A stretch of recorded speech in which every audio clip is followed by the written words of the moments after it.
আজ রাজধানী ঢাকার অতিথি ভবনে সরকারের সর্বোচ্চ নীতি নির্ধারণী পর্যায়ের একটি অত্যন্ত গুরুত্বপূর্ণ, ঐতিহাসিক এবং উচ্চ পর্যায়ের রুদ্ধদ্বার বৈঠক সম্পন্ন হয়েছে। সেই বৈঠকে নবম জাতীয় পে স্কেল চূড়ান্তভাবে অনুমোদন লাভ করেছে এবং একই সাথে দেশের 22 লক্ষেরও বেশি সরকারি চাকুরিজীবীর জন্য 3টি যুগান্তকারী, সুদূর প্রসারী এবং জীবন পরিবর্তনকারী সিদ্ধান্ত ঘোষণা করা হয়েছে।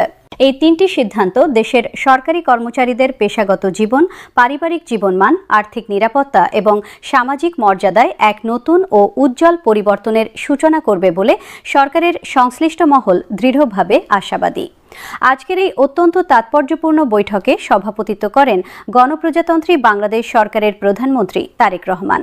বৈঠকের একেবারে প্রথম থেকেই প্রধানমন্ত্রী তারেক রহমান পে কমিশনের কার্যক্রমে যে অস্বাভাবিক এবং দীর্ঘসূত্রিতা পরিলক্ষিত হয়েছে সে বিষয়ে অত্যন্ত কঠোর ও তীক্ষ্ণ ভাষায় তার অসন্তোষ প্রকাশ করেন।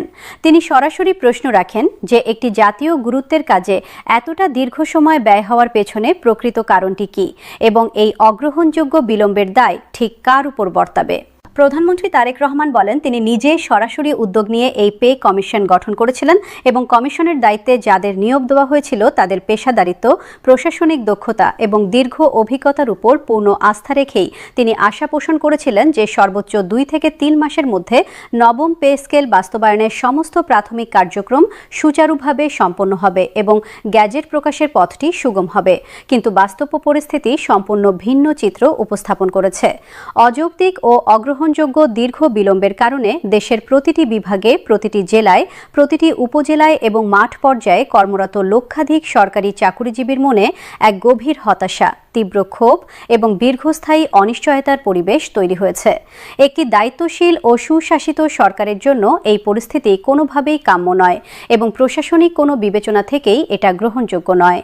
প্রধানমন্ত্রী তারেক রহমান বৈঠকে আরও স্পষ্টভাবে তুলে ধরেন যে সারা দেশে মাঠ পর্যায়ে কর্মরত সরকারি কর্মচারীদের মনে সরকারের প্রতি আস্থার যে ঘাটতি তৈরি হয়েছে এবং প্রতিদিন কর্মচারীদের কর্মোদ্যম ও মনোবল যেভাবে ভেঙে পড়ছে তা প্রশাসনিক কার্যকারিতা এবং জনসেবার গুণগত মান উভয়ের জন্যই অত্যন্ত উদ্বেগজনক।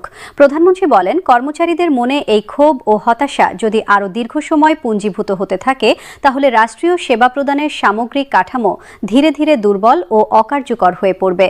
এই বাস্তবতার আলোকে প্রধানমন্ত্রী তারেক রহমান অত্যন্ত দৃঢ়, কঠোর এবং সুস্পষ্ট নির্দেশনা প্রদান করেন যে আগামী 9 এপ্রিল থেকেই নবম পে স্কেল পূর্ণাঙ্গভাবে কার্যকর করতে হবে এবং তার আগেই অর্থাৎ 4 এপ্রিলের মধ্যে চূড়ান্ত গ্যাজেট আনুষ্ঠানিকভাবে প্রকাশ করতে হবে। এই নির্দেশনা বৈঠকে উপস্থিত সকলের কাছে এটি সুস্পষ্ট করে দেয় যে এই বিষয়ে আর কোনো ধরনের বিলম্ব, অজুহাত বা শিথিলতা সহ্য করা হবে না এবং নির্ধারিত সময়সীমার মধ্যে কাজ শেষ করাটাই এখন একমাত্র গ্রহণযোগ্য পথ। প্রধানমন্ত্রীর এই কঠোর ও জরুরি নির্দেশনার প্রেক্ষিতে বৈঠকে উপস্থিত অর্থ মন্ত্রণালয়ের দায়িত্বশীল মন্ত্রী জনাব আমির খসরু মাহমুদ চৌধুরী কোনো দ্বিধা ছাড়াই তাৎক্ষণিকভাবে প্রধানমন্ত্রীর সাথে সম্পূর্ণ ঐকমত্য প্রকাশ করেন। তিনি বলেন, প্রধানমন্ত্রী তারেক রহমান নবম পে স্কেল 9 এপ্রিলের মধ্যে কার্যকর করার যে অটল সংকল্প ব্যক্ত করেছেন তা এই মুহূর্তে সরকারের জাতীয় অগ্রাধিকারের তালিকায় সর্বোচ্চ অবস্থানে উঠে এসেছে। দেশের সরকারি কর্মচারীদের মধ্যে বেতন বৃদ্ধির বিষয়ে যে সংশয়, অনিশ্চয়তা এবং গুজবের পরিবেশ তৈরি হয়েছে তা এখনই দূর করা অপরিহার্য। তাই গ্যাজেট প্রকাশ এখন বাধ্যতামূলক এবং পেছনে ফিরে তাকানোর আর কোনো সুযোগ নেই। অর্থমন্ত্রী আরও সুস্পষ্টভাবে নিশ্চিত করেন যে সংশ্লিষ্ট সকল দাপ্তরিক কার্যক্রম, প্রয়োজনীয় হিসাব নিকাশ, আইনি প্রক্রিয়া এবং প্রশাসনিক প্রস্তুতি ইতিমধ্যে সম্পূর্ণভাবে শেষ হয়েছে। তাই আগামী 9 এপ্রিলের মধ্যে পূর্ণাঙ্গ গ্যাজেট প্রকাশ করা সরকারের পক্ষে সম্পূর্ণ সম্ভব এবং সেই লক্ষ্য অর্জনে অর্থ মন্ত্রণালয় সম্পূর্ণ প্রস্তুত ও অঙ্গীকারবদ্ধ। আজকের এই অত্যন্ত গুরুত্বপূর্ণ বৈঠকে সরকারের বিভিন্ন মন্ত্রণালয় ও বিভাগের শীর্ষ পর্যায় থেকে প্রায় 70 জন জ্যেষ্ঠ সচিব একযোগে উপস্থিত ছিলেন।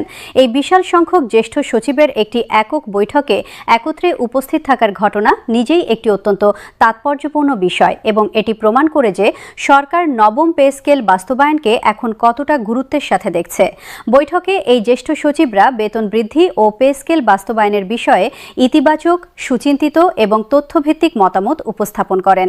৭০ জন সচিবের পক্ষ থেকে সম্মিলিতভাবে জোরালোভাবে বলা হয় যে একটি জাতীয় বেতন স্কেল সংশোধনের প্রক্রিয়া জটিল হলেও ২ থেকে ৩ মাসের বেশি সময় ধরে এটি প্রলম্বিত করার কোনো যুক্তিসঙ্গত কারণ নেই।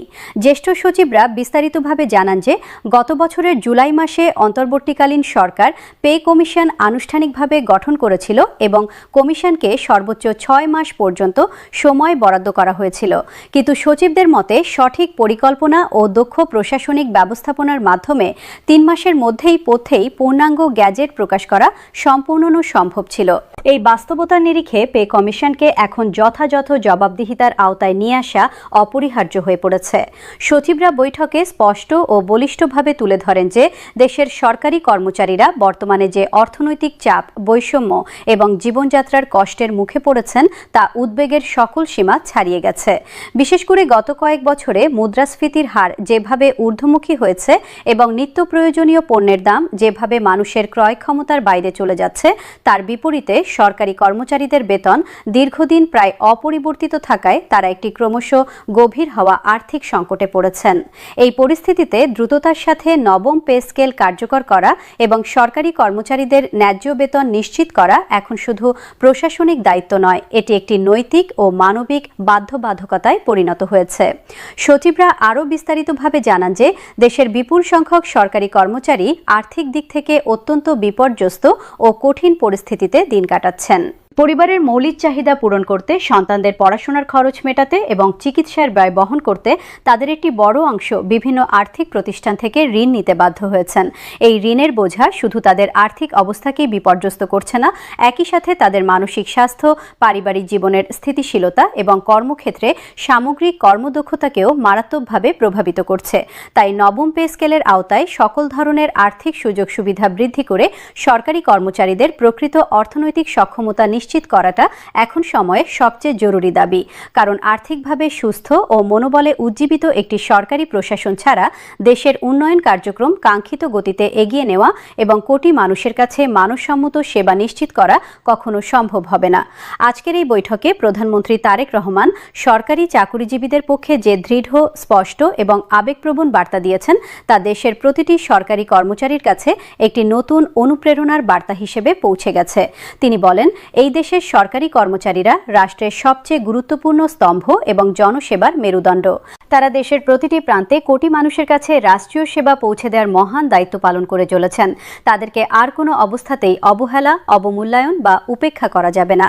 তাদের অক্লান্ত পরিশ্রম ও অবদানের যথাযথ স্বীকৃতি ও সম্মান প্রদান করা এবং তাদের ন্যায্য পারিশ্রমিক নিশ্চিত করা রাষ্ট্রের অপরিহার্য দায়িত্ব।